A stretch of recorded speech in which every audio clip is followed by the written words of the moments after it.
Avec le tracé du Tour de France édition 2016 dévoilé ce matin, 3519 km, 16 sites inédits et Grégory Naboulé, un départ au Mont-Saint-Michel. Oui, c'est un peu le tour des trois monts, ce Tour de France 2016. Le Mont-Saint-Michel, théâtre du grand départ le 2 juillet prochain. Puis le Mont Ventoux pour une ascension prévue le jour du 14 juillet. Puis le Mont Blanc, car le final du Tour de France aura lieu autour du toit de l'Europe.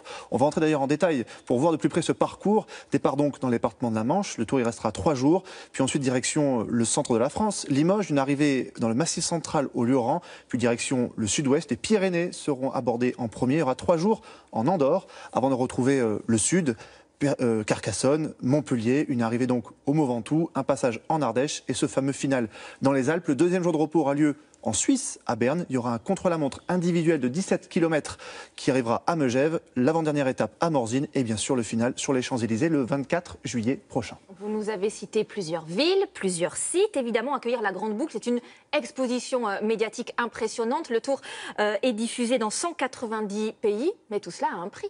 Oui, il y a d'abord une redevance à payer à ASO, l'organisateur de l'épreuve. C'est 65 000 € si on veut accueillir le départ d'une étape, 110 000 € si on veut accueillir une arrivée. On additionne forcément si on veut le départ et l'arrivée. À cela, il faut respecter des contraintes logistiques qui entraînent parfois des coûts supplémentaires. Respecter par exemple l'état des routes, il faut qu'elles soient assez larges, en bon état. Il faut de l'espace, par exemple des parkings pour accueillir l'ensemble de la caravane du Tour de France. Et bien sûr, un parc hôtelier suffisant. Imaginez que le département de la Manche, qui accueille donc le grand départ, a déboursé plus de 2 millions d'euros pour la Grande Boucle. Merci beaucoup.